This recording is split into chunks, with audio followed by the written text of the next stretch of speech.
नमो नमो गुरुवे नमो।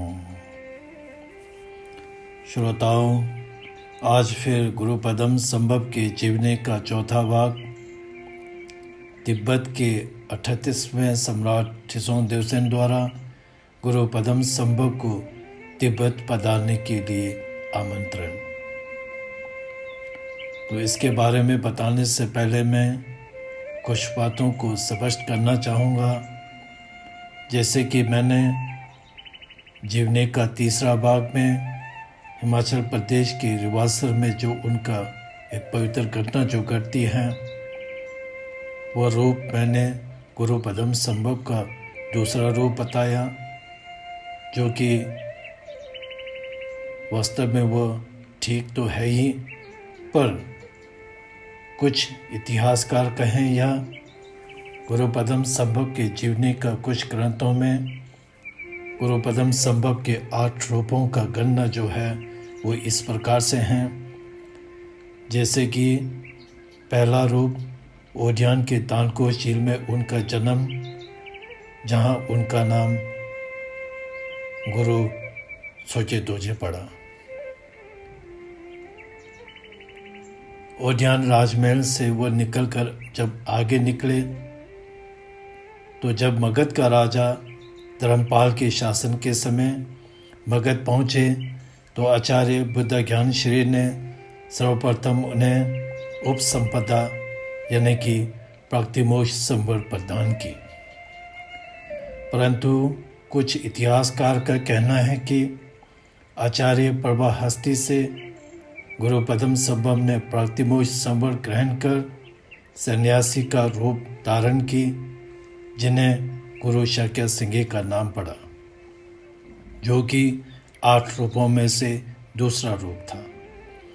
दीक्षा प्राप्ति के तत्पश्चात वहाँ के एक विनयधर से विनय के बारे में जब प्रवचन सुने तो एक ही बार में वे सब कुछ सीख पड़े। उसके बाद आचार्य देवचंद्र, शांतिगर्भ, श्री सिंहा, बुद्ध गुहाय, दान संस्कृति आदि महासिद्ध एवं महान विद्वानों से उन्होंने अनगिनत अमृत शिक्षा ग्रहण की। जब आचार्य ज्ञान श्री से प्रज्ञा पारमिता का श्रवण मनन तथा साधना की तो प्रज्ञा पारमिता का साक्षात्कार हुआ। निरंतर तंत्रयान के क्रिया तंत्र, चर्या तंत्र, योग तंत्र तथा अनुत्तर तंत्र, इन 4 तंत्रों में से विशेषकर अनुत्तर तंत्र का अभ्यास करने पर उनका स्वाभाविक ज्ञान पहले की अपेक्षा काफ़ी सुदृढ़ हुई। उसके बाद बुद्ध ज्ञान श्री से आगे क्या करने को पूछने पर उन्होंने बंगाल पांडवी नगर के उत्तरी दिशा के पर्वत, जिसे बोटी भाषा में रिवोमालया के नाम से जाने जाते हैं, वहाँ पर जाकर गुरुपदम संभव को हेरुका की कड़ी तपस्या करने की आदेश दी। आदेशानुसार वहाँ पहुँचे और 6 महीने तक आचार्य के वचन का पालन कर कड़ी तपस्या की।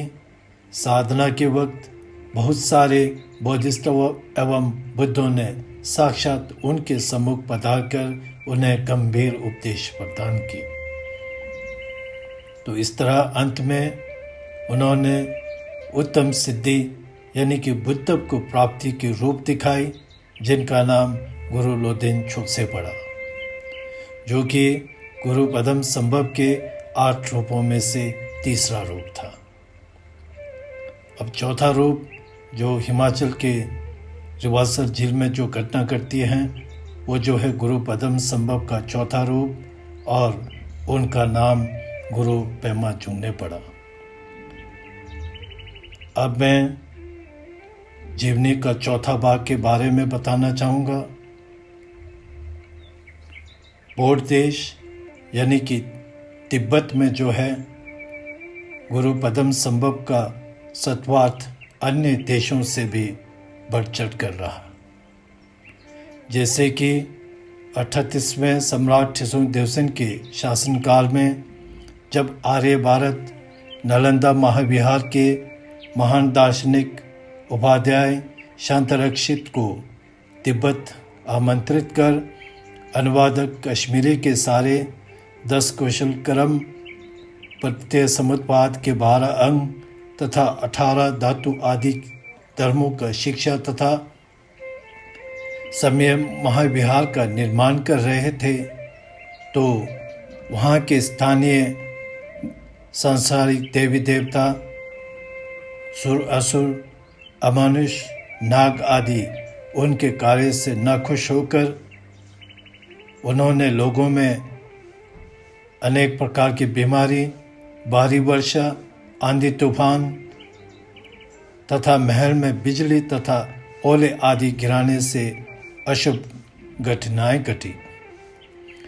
धर्म के विरोधी दलों ने इन सब का दोष जो है वो उपाध्याय पर ठहराया, जिससे लोगों में बहुत हड़कंप मच गई, जिसे शांत करने के लिए 5 मंत्रियों के साथ राजा उपाध्याय शांतरक्षित के पास जाकर नमन की और बहुत सारी सवर्ण बांटकर उपाध्याय शांतरक्षित को जब तक धर्म के विरोधी दल तथा लोग शांत न हो जाएं, तब तक के लिए नेपाल चले जाने का तथा शांत होने पर फिर से तिब्बत पधारने की प्रार्थना की। राजा के वचन का स्वीकार कर कहा कि यहाँ के देवी देवता, सुर असुर, अमानुष, नाग आदि क्रोध हो चुके हैं, जिसे सधर्म के प्रचार प्रसार पर बाधाएं आ रही हैं। इन्हें शांत करने के लिए भारत के सुप्रसिद्ध तांत्रिक गुरु पद्म संभव को यहाँ आमंत्रित करना होगा। उपाध्याय शांतरक्षित के नेपाल चले जाने के बाद जब वहाँ की परिस्थिति सामान्य हुआ, तो उपाध्याय एवं गुरु पद्म संभव को फिर से तिब्बत आमंत्रण के लिए 5 सहयोगी के संग मंत्री सरनांग तथा सेंगुलालुंग नामक 2 आमंत्रक भेजे गए। दोनों के सम्मुख पहुंचने पर उन्होंने दोनों को नमन कर तिब्बत पधारने की विनती की। तत्पश्चात शांतरक्षित जल्द ही तिब्बत पहुंच गए और गुरु पद्म संभव तथा समय महाविहार के निर्माण के लिए एक महान कारीगर तथा आमंत्रक जो कि बाद में निकले। रास्ते में तिब्बत के किरोंग नामक स्थान से लेकर राजा के सम्मुख न पहुंचने तक बीच में सांसारिक देवी देवता, नाग, अमानुष आदि ने उन पर बहुत सारी बाधाएं पहुंचाई, पर उन सब पर कोई प्रभाव नहीं पड़ा। गुरु पद्म संभव ने